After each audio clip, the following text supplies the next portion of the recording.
We're recording now. All right, my name is LaQuincy Reed, and I'm here with Amanda Bleakley. Amanda is the executive director of the Paseo Arts Association. Yeah. So today we're just going to be talking kind of about your journey and how you became the executive director and the Paseo itself, and just kind of go from there. So can you just kind of introduce yourself again? Oh yes, so I'm Amanda Bleakley, and I'm the executive director of the Paseo Arts Association, and I started here in 2014, and ironically I didn't know much about nonprofits, or I knew a lot about the Paseo Arts District because I live nearby, but it has been quite the learning experience, and it's been really fun to see where the Paseo Arts District has kind of come after all these years. So just a lot of growing and a lot of maturing recently in the district. So what were you doing before you became the executive director at the Paseo? Well, I've had a couple of different jobs. I used to own a restaurant called BZD's back in the 90s. I worked at the College of Dentistry for 8 years. I worked at ADG, which is an architecture firm, and I did some consulting. So I was looking for a new opportunity and came across this, and it's been just a wonderful experience. Well, I want to let you know, I interviewed the executive director at Chisholm Trail Arts Council, and she said she started out, she was a stay-at-home mom, and then worked in retail, and she was substitute teaching, and they just asked her if she wanted to do it. And so it kind of goes into what I told her too, is, being a teacher, I had a lot of kids say that they didn't like art, they didn't like math, they didn't like whatever. And I always told them, just try your best, do your best, because you don't really know where your life is going to end up taking you. Like what you like now or what you're doing now probably won't end up what you do later on in life. Well, and that's true, because I think all of the experience that you get from different jobs, certainly for me, prepared me for this position, because I had done marketing, catering, event planning, development, and in this position you wear all the hats. So I had a little bit of experience in a lot of different areas, and I think that made me better suited for a position like this. So you don't necessarily come out of college knowing that you want to manage a nonprofit or that you're going to be in the arts. You come out of college with a degree that's hopefully suited for you, and then you try different kinds of jobs. Yeah. So do you have a background in the arts at all, or? Well, I do have a journalism degree from TCU, and a minor in art. Okay. So I took a lot of art classes. I've always enjoyed art. I'm not an artist, but I enjoy dabbling in art. Since I have taken this position, I don't really have much time for that. Yeah. But at least I'm familiar with the aesthetic of it, and I know, kind of what's good and what I like. Yeah. And that's helped me quite a bit. Yeah. And I had quite a few art history classes and things like that. So that's a little bit of a background. Yeah. So you have a much more extensive background than a lot of the executive directors, administrators that I've met doing art. One of the ladies that I've met, she was a teacher, I believe, and I think she had another job, but there were nothing related with the arts. And now she runs one of the biggest shows in the United States for Western art. And so, like I said, you just don't know where you're going to get pulled and where you're going to go.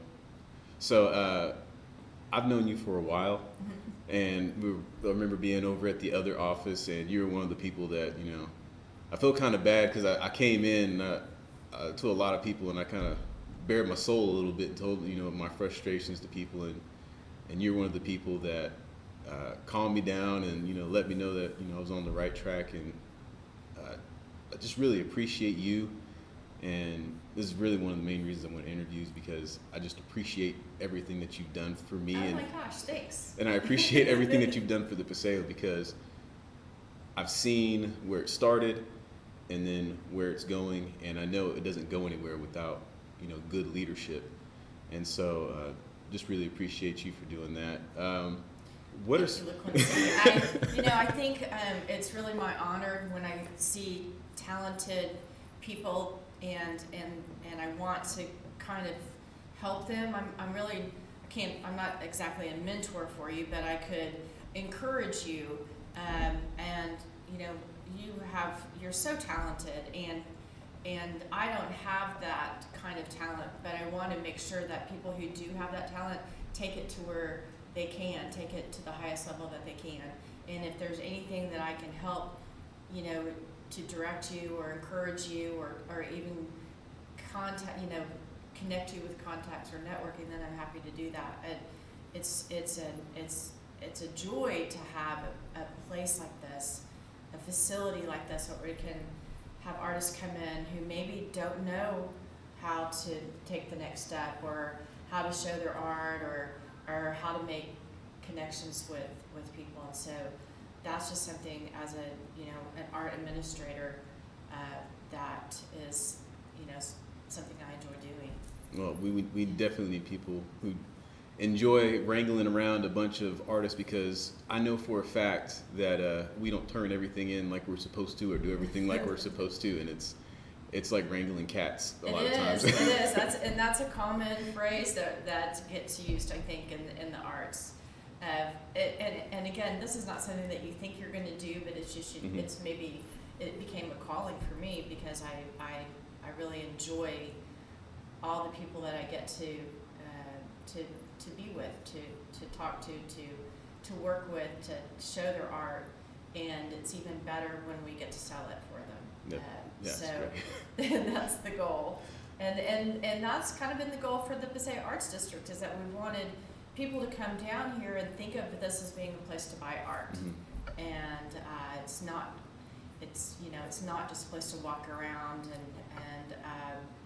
but a destination, an arts destination. So we were talking about some of the challenges in wrangling artists. What are some of the other challenges that you kind of run into being the director? Oh gosh, so many.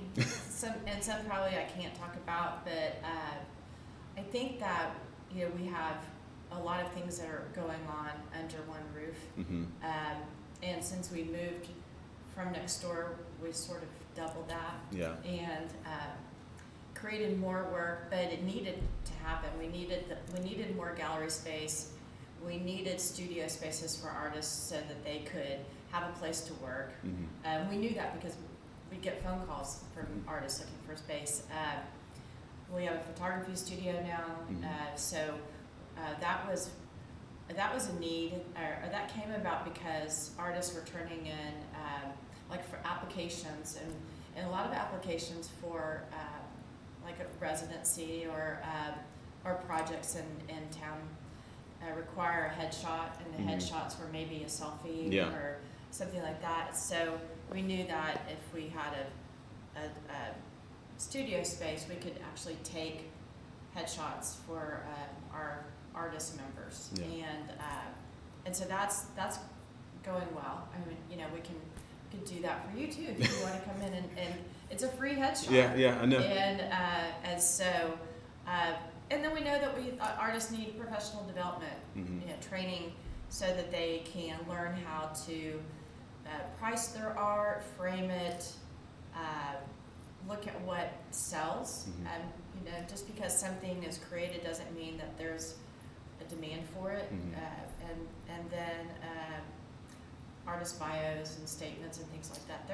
It's a business being an artist, and so sometimes artists have that talent, but maybe they don't have the know-how about being a business person. Yeah, I struggle with being a businessman because I just want to hole up in my studio and make stuff. Create. Yeah, and doing the other aspects of pricing stuff, making sure that you're getting the best price for stuff, and then meeting people and networking and all that other stuff, and even doing social media, like that's a challenge just because it's like another thing to do. That's it's a job. Right. So I also wanted to ask you, because you guys have grown. So what is the thought process, or how do you develop going from one project to the next. So, like for example, you had the smaller space next door, and you're here in this much bigger, much nicer space. Mm-hmm. So, how do you set goals, and how do you go about achieving those goals? Well, Well, I'm sorry, especially since it's not just you. I know if it's just me doing my stuff, but it's Mhm. you, and you got to work with so many different people. So, how do you gel all that together? That's a good question.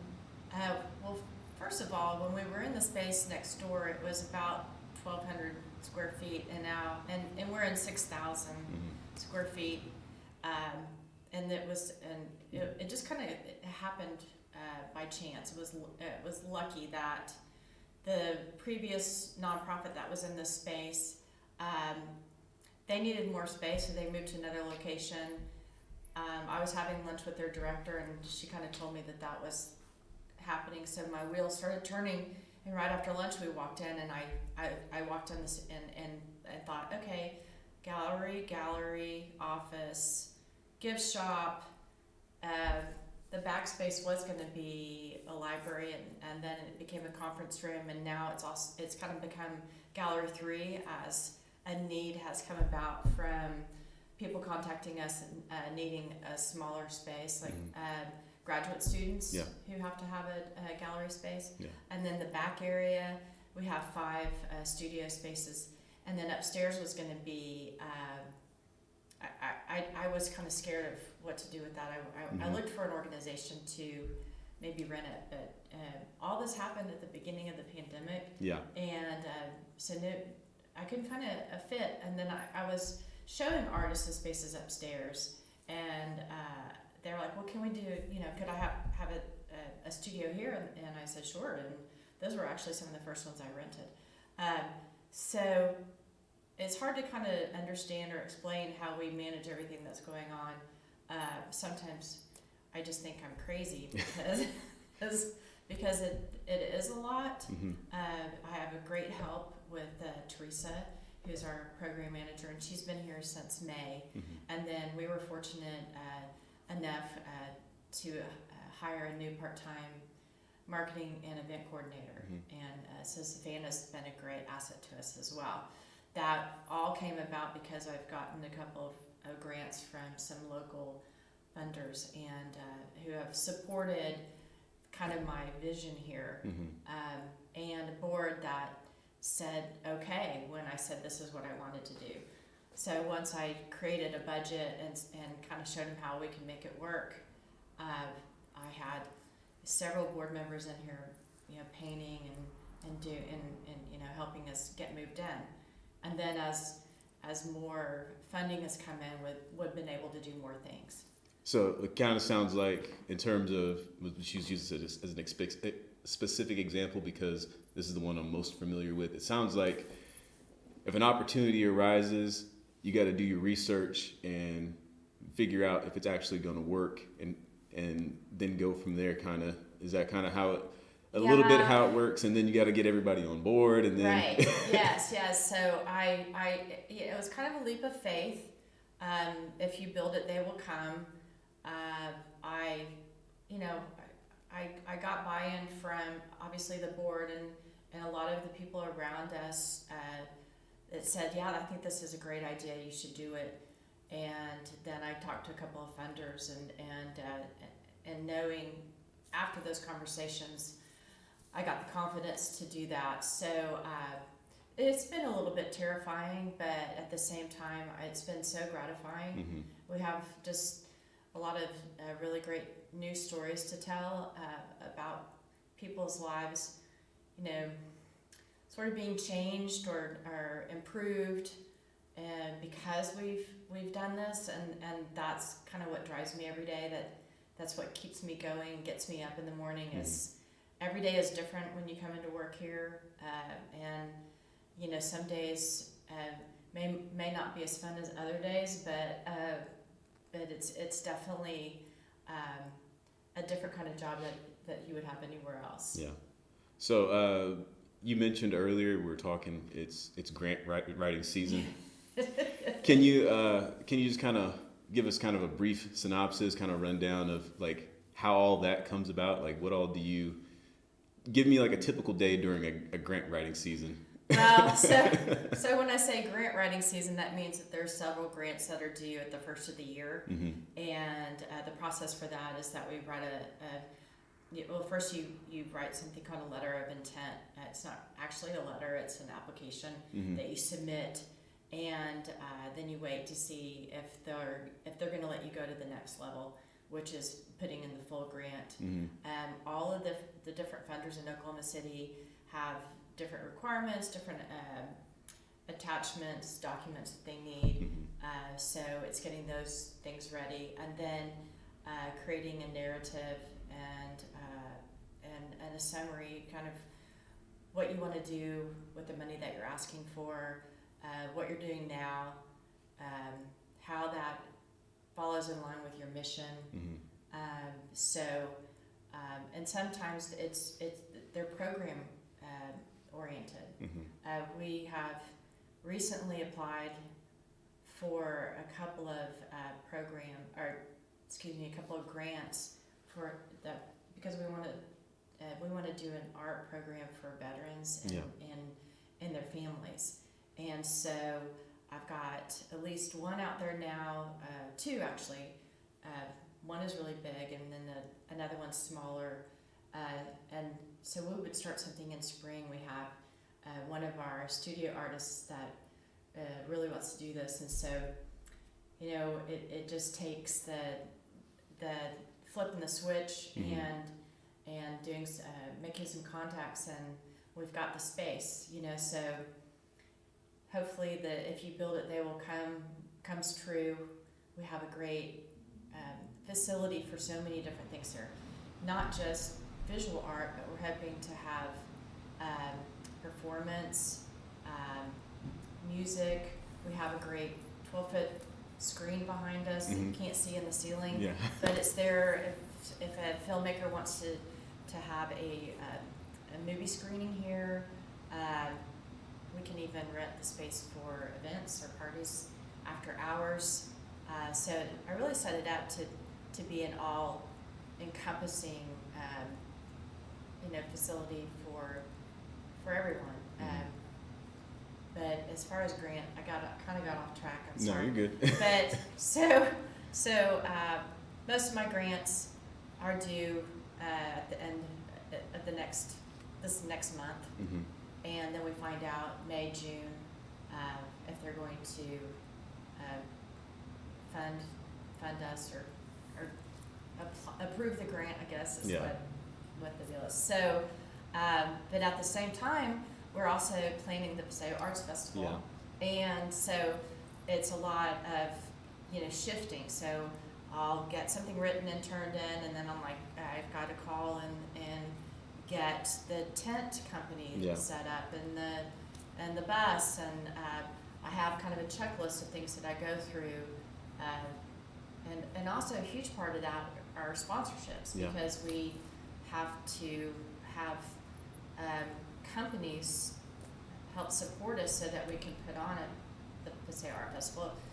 It runs about $150,000 cost-wise for us to set up kind of a small city in the middle of the street, because we've got tents and porta potties and lights and then well, this past time, the past Paseo, it was so hot, and you guys had one artist who almost passed out, and you have to take care of people and make sure that they're hydrated. And I don't even want to tell you some of the things that I had to do during the festival this last year.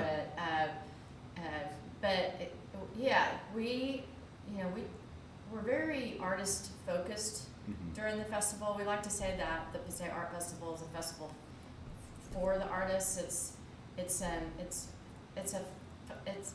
art festival first for the community, fundraiser second for us. It's really a way to bring the community into the Paseo Arts District and expose everyone from Oklahoma and other states to art that comes in from all over the country.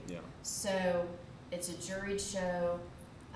We have almost 100 artists in all different mediums, and just some really fantastic art. and it's different than maybe what you would see here on a First Friday. Yeah. There's a wider range, and so it's really just a really great family event, and it's a joy to put that on. Yeah. But it is a lot of work. I know it is. And so we look forward to it every year, and then we take a little time off afterwards. Yeah. So whenever I submit to art shows, I kind of have a rule in my head, because before, when I got rejected, it made me feel like I wasn't worth anything. It made me feel like my work was crap, and like I was down on myself for weeks on end. And then when I got accepted every now and then, I kind of came up with the formula. I was like, okay, if I submit to 5 shows, I'll maybe get into 1. So I got like a 20% success rate or something like that.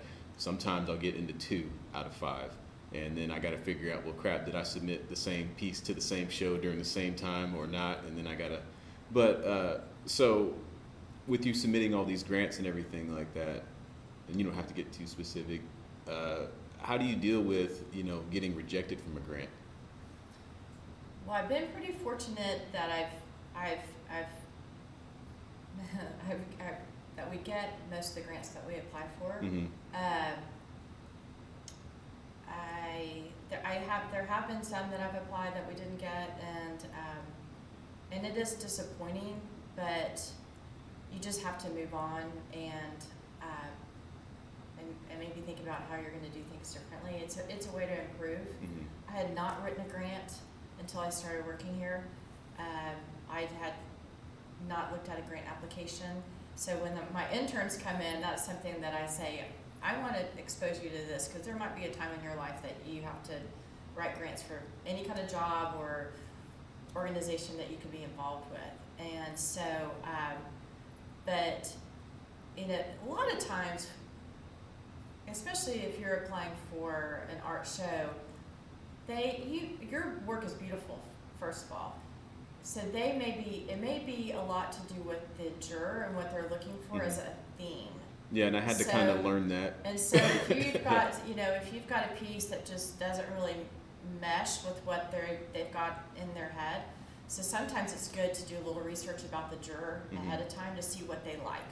You can, get on Facebook and look at what kind of work they do and see if there's something that kind of falls in line with the juror. But I think everyone has disappointment in life. There are certainly jobs that I've applied for or interviewed for that I didn't get, and that's hard. And I think for me personally, I want to lift people up. I want them to feel good about themselves, because too many people make us feel bad about ourselves. Yeah. And so that's what I try to do here with the people that work here and the interns that come in, is that I'm kind of a mentor, because most people aren't that willing to encourage and help the other person. So I'm glad that you got something out of me, because I don't necessarily do it. It just kind of automatically happens.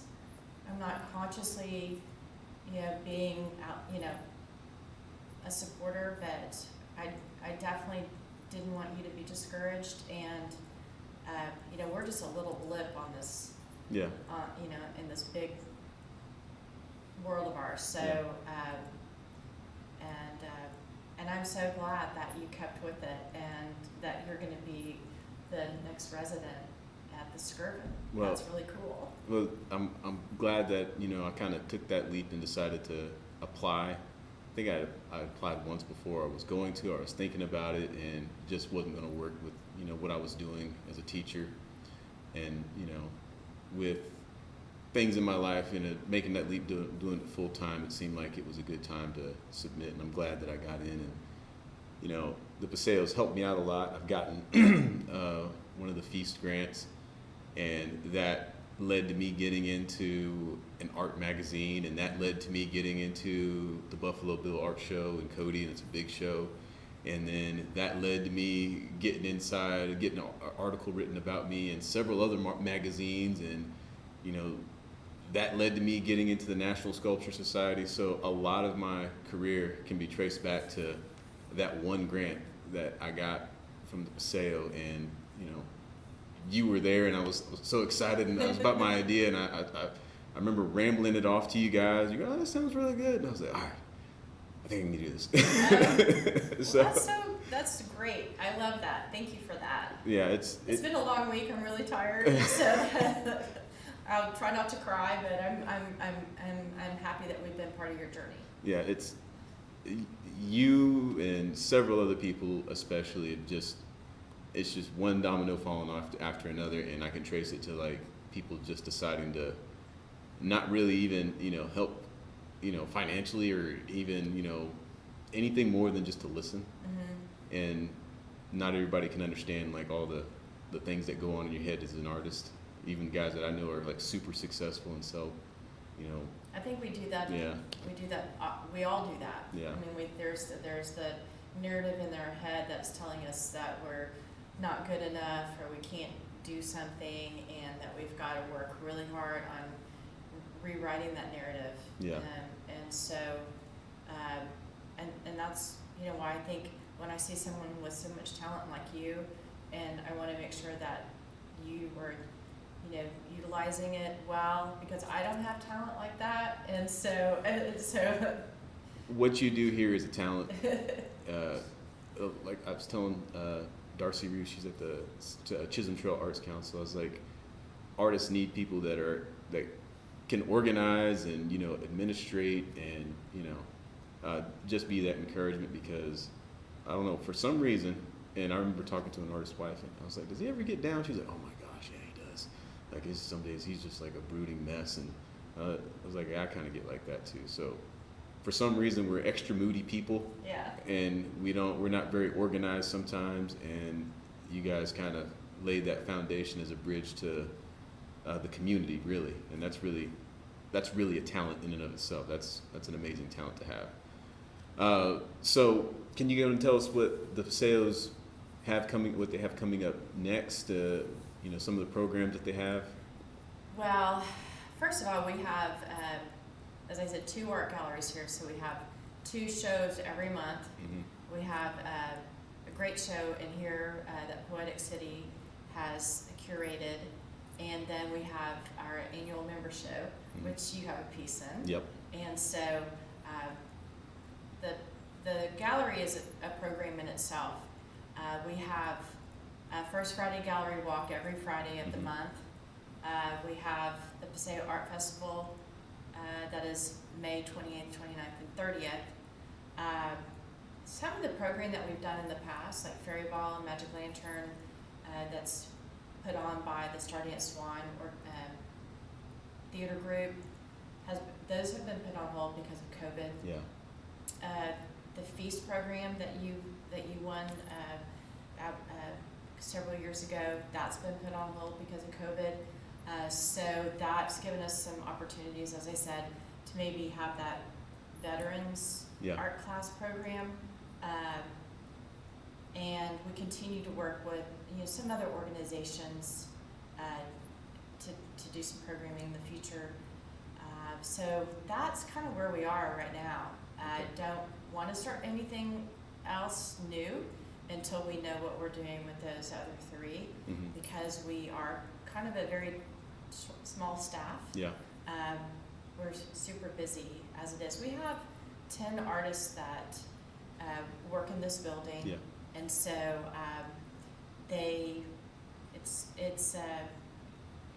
there's more for me to do with managing the time that they're here, mm-hmm. and it's just I'm a property manager now. I think I guess is my point. I feel like next door we have this small space, and now I've got this building that I have to maintain. So mm-hmm. That's more work for me. Yeah. And then having a bigger space that we're inviting the public into, I think is really good. And we're trying to get people to come to the studio spaces and see the art that our artists back there have as well. So the big thing is the Paseo Art Festival. We're just really excited about your residency in the Skirvin and when that's going to kick off, and the opening that you have, because we're so proud of you, and it's going to be a great show, and I think it's going to be such a great fit for the Skirvin. Well, I'm hoping to do a good job, and I think the date's set for March 10th, and from 4 to 6, I believe.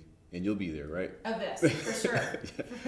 So, we'll have a good time, and I'll keep you guys updated, and I'll be trying to do more stuff on social media and everything. So, So you just gave me an idea of another class that we need to have for our artists of social media. Yeah, definitely. So that will kind of fall under maybe one of our artist workshops. Yeah, it's a job in itself. Like, I didn't realize, I thought, like, for me, it's all about quality, and there are some artists that just post the same thing over and over again. Mm-hmm. And to me, it kind of feels like that might be a little bit cheap, but that's how you get engagement, by posting consistently. And you got to fight that urge to always want to have high quality everything versus quantity. And there has to be some sort of balance between there. And I don't know what the balance is. I'm not good at it, but I know kind of what works. Do you know that you can schedule it? Yes, I do know that. That's a good thing. That's really been a lifesaver for us, because when I first started here, we weren't doing the social media. It was somebody else was doing it. Yeah. Then one day, someone said, "What would you think about taking over social media?" And I thought, and they just thought it was so easy. Mm-hmm. And I said, "Well, I guess we can have our intern doing it." At the time, I just had a part-time person, and one intern. And even finding interns, can be challenging. And so we took it over, but not every intern is good at social media, and then when you have a turnover of an intern, it kind of loses its energy. And so that's what's been great about hiring somebody to actually do that for us, and she does a great job.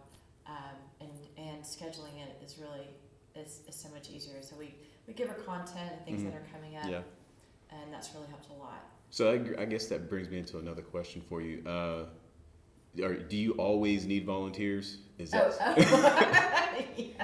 Okay. Oh, yes. So if somebody wanted to volunteer, what's one way that they just contact you and say, "Hey, I've got free time available here. Is there anything that you need me to do?" That there's always that, Yeah. And then there's also the biggest need that we have is during the Paseo Art Festival. Yeah. We need 350, 450 volunteers for that, and we'll have not an application, but a place to sign up on our website pretty soon. And then we do have a need for volunteers for different events that we have. When we have the Magic Lantern and Fairy Ball, we need volunteers. Sometimes we need volunteers to help us with the gallery setting up. We had volunteers come in and help us when we moved in here. But if somebody wants to volunteer, they can call us and talk to me. What are the hours for the office or the gallery space? The gallery or the office? So we're here early in the morning, but the gallery is open officially at 11 Tuesday through Friday, and then Saturday at 12, and then we close at 5. Okay. So I guess any of those times would be available. You could pop on in and say, "Hey, Amanda, I've got a little bit of free time. Is there something I can do to help?" Because it's better to call. Call? Okay. Yeah, because that's something that we're trying to do this year, as instead of encouraging people to just stop in, is to make an appointment. Only because it interrupts our workflow, and I'm happy to kind of make time for anyone. Just again, like right now I'm working on grants, and so if somebody comes in when I'm working on grants. That's a big interruption. Right. So our motto for 2022 is to work smarter, not harder. Yeah. And that's kind of one of the things. Yeah. And then the gallery is always open from those times that you said, 11 to... Yes. And if somebody wanted to come in earlier, they could. They just call in advance to make sure that we're going to be here. Sometimes we go for meetings or such, but it's a lot. We're the only arts organization that I can think of that's got a gallery space like this and a gift shop that has to have gallery hours or retail hours. And so there's a lot of balancing to make that happen.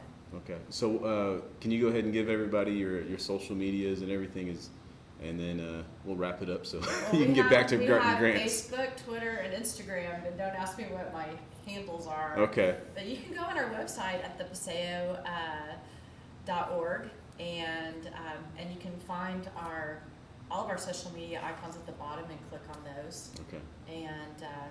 And then you can get information about our organization, art classes, the Arts District, all the different businesses in the Arts District from our website. Okay. Well, I'll find all your social medias and then I'll have them swipe in and swipe out. Okay. It'll look professional. Okay, good.